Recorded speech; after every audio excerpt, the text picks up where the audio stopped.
So there's a joke in the military that post-traumatic stress is what happens when you come home from war and you lose your sense of purpose and you realize you'll never be that awesome again. Coming home, it's easy to think that you'd want to go and live a life that's a fairy tale life. And a fairy tale sounds great. A happy ending sounds great. To live happily ever after sounds great. But I actually don't think it is. I don't think most of us want to live happily ever after. I think happily ever after is actually probably, when you think about it, a little boring. If you think about your favorite movie character, the credits roll, the war's been won, the planet's been saved, they've gotten the guy or they've gotten the girl. It's not a movie you want to go spend money and see. I'd like to tell you a story. It's a story that happened 3,000 years ago. It's a great 3-act story. It starts with the most beautiful woman of the age. In ancient Greece, it's the age of heroes. There's a beautiful woman. Every warrior, every prince, every hero wants her hand. Her name is Helen. And as they all come to bid for Helen's hand, in the middle of the night, a prince from Troy steals her off. The Greeks are furious. They declare war on the Trojans. They launch 1,000 ships. They sail across the sea. They fight a protracted war. They build the Trojan Horse. They sack the city of Troy. They get the girl back. It's a classical story of the boys meet the girl, the boys lose the girl, the boys get the girl back. But that's not where the story ends.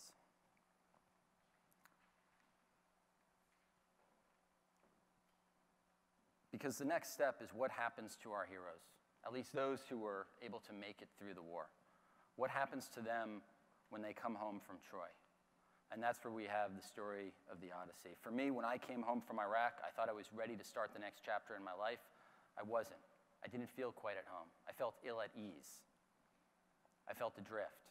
I felt like I had lost my sense of purpose. And I'm somebody who, my entire life growing up, I had a strong sense of purpose. I'm somebody that when I was a kid, I was pretty short for my age. My mom bought me a book when I was 14 years old called Leo the Late Bloomer. You can imagine what that feels like. My little sister was taller than me. And so I dreamed of the day that I would serve my country, that I would be a part of something that was literally bigger than myself. I idolized my grandparents, my Papa Lou, who served in North Africa and fought at the Battle of the Bulge, my Grandpa George, who also fought in Europe, my great uncle, who was killed in action when his B-17 was shot down. These are my idols. And when the towers fell a few blocks from here, I thought that that was going to be our nation's call to action. I thought that was going to be a call to service. I thought that was going to be our Pearl Harbor. But I ended up fighting a far different war. And it's hard to know what, if anything, we accomplished in that war. There's a great doctor named Dr. Jonathan Shea who wrote a terrific book called Odysseus in America. Dr. Jonathan Shea spent a lifetime, about 30 or 40 years, treating combat veterans for post-traumatic stress. And in Odysseus in America, he compares the veterans' homecoming in the modern era to Odysseus' journey from the Trojan War on his way home to Ithaca.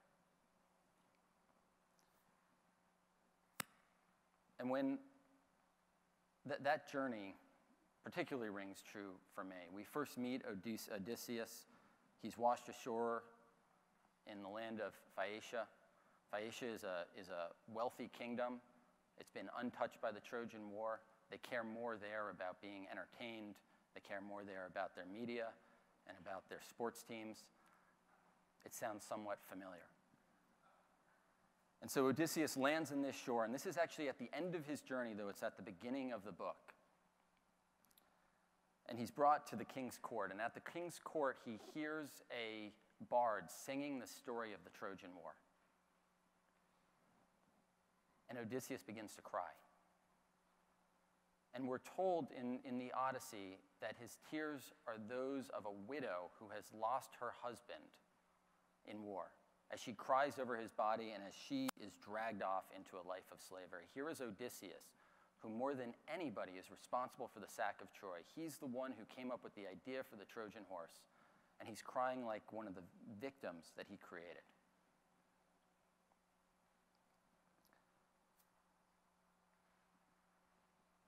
The king identifies Odysseus and asks him to start telling his story. And as Odysseus tells his story, he tells a story that rings true for many of us coming home.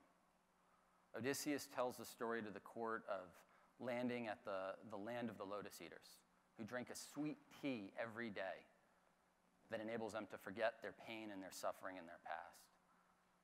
And Odysseus tells the story about ending up in the Cyclops cave, where he's enslaved to a singular and myopic view of the world. And he tells them about his affair with the nymph Calypso.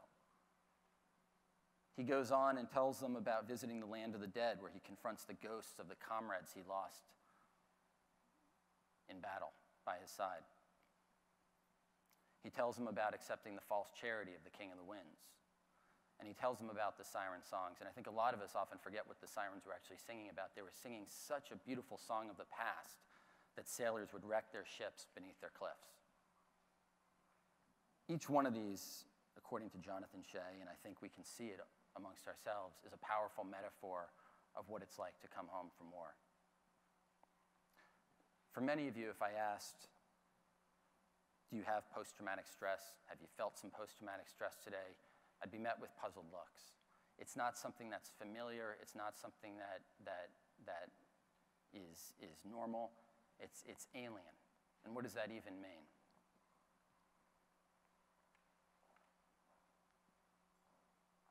I lost one of my closest friends in Iraq, a guy named Ronnie Winchester. I felt incredible amounts of grief when we lost him. I felt guilty that I didn't have that last beer with him the night before we deployed. He was killed less than a month later by an IED. I also felt incredible amounts of shame, and I felt incredible amounts of guilt for a decision I made one night at a checkpoint outside the city of Fallujah, where we took another man's life, who we mistook for a suicide bomber. And there's somebody out there who doesn't have a father because of a decision we made that night. And I feel shame that people would even feel pity for me because I'm not the one who lost my father. The men and women who are serving our country today are the best and brightest of a generation. There's a phenomenal statistic that 77% of 18 to 24-year-olds cannot join today's military. That's been true of the last 12 years. This is not new. The folks who come out of the military are some of the brightest of a generation. They're better educated. They have higher salaries. They have lower unemployment. They even have the highest rates of business ownership success, and they have the lowest rates, believe it or not, of home loan defaults in the entire country. This is a population that holds themselves to incredibly high standards. This is a population that is not familiar with failure. And that's the problem with war. Because in war, you're going to fail. In war, you're going to shoot too soon, and an innocent person is going to get killed, or you're going to shoot too late, and a buddy is going to get killed. And then you have to live with the ramifications of those decisions. You have to live with the grief, the guilt, the shame. If I ask this room again, how many of you feel or have felt in your life grief or guilt of shame? I'm sure every single one of you would put your hand in the air, because that is an emotion that we're familiar with.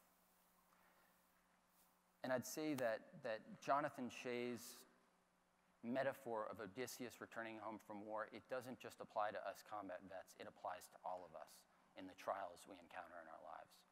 We can reach for the bottle at the land of the Lotus Eaters.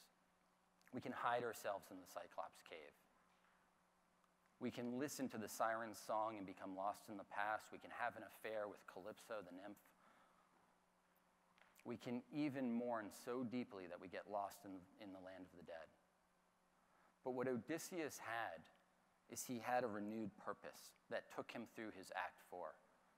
He had an impossible dream. He wanted to get home to Ithaca. And that new sense of purpose took him through all of those pitfalls.